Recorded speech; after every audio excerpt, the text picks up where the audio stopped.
नमस्कार. महाराष्ट्रातील सर्व रिक्षा टॅक्सी चालकांनी जनतेनं हा व्हिडिओ पूर्ण ऐकायचा आहे. 1 जानेवारी 2027 पासून की कायदा एक लागू होतो आहे. म्हणजे तो कसा कायदा आहे? ड्रेस कोडचा कायदा आहे. म्हणजे रिक्षा टॅक्सी चालकांचा ड्रेस हा खाकी होता, पांढरा होता.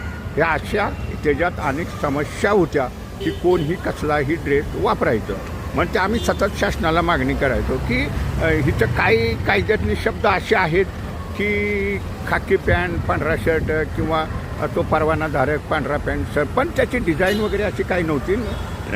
कायद्यातच असं आहे की हा सफेद बुश शर्ट आणि 4 खिसे असलेला शर्ट आणि गळ्यात ओळखपत्र आणि सफेदच पॅन्ट हा त्याचा ड्रेस आहे. कायद्यातच आहे, ह्याच्यात काही नवीन नाही. पण हे वापरतच नव्हते आणि हा एकसंघ म्हणजे पहिले कोण खाकी पॅन्ट वापरायचं किंवा खाकी पॅन्ट शर्ट ड्रायव्हर घालायचे.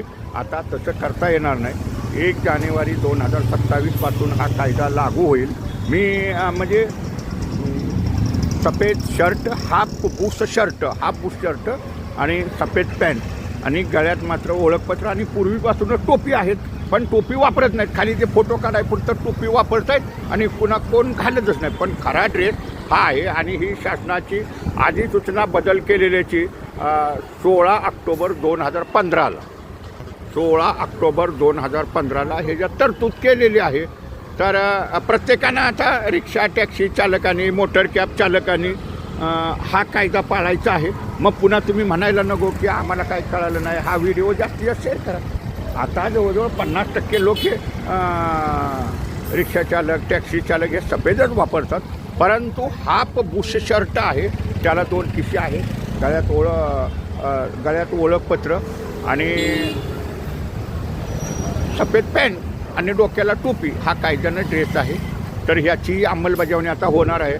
तर ज्या रिक्षा टॅक्सी चालक खाकी ड्रेस वापरतात त्यांनी आता पांढरा ड्रेस आता समजा महिन्यात 2 महिन्यात जसं तुम्हाला घ्यायचं असेल कपडे घेताना ते घ्या. पण ह्या कायद्याची अंमलबजावणी मात्र होणार आहे. राज्यातील प्रत्येक चालकानं म्हणजे तो रिक्षाचा असतो, टॅक्सीचा असो, परवानाधारक असतो किंवा तो भाड्यानं गाडी चालवणार असतो. म्हणजे जो गाडी चालवतो, ज्याच्या हातात स्टेअरिंग आहे, त्याचा हाफ बुश शर्ट, टोपी आणि सफेद पॅन्ट हा ड्रेस आहे. नाहीतर पुन्हा मग आणखीन कारवाई करत राहतील. नाहीतर मराठीसारखं आम्हाला शिकवलं नाही. पांढरी कपडे वापरतातच, पण प्रत्येकानं वापरायचे.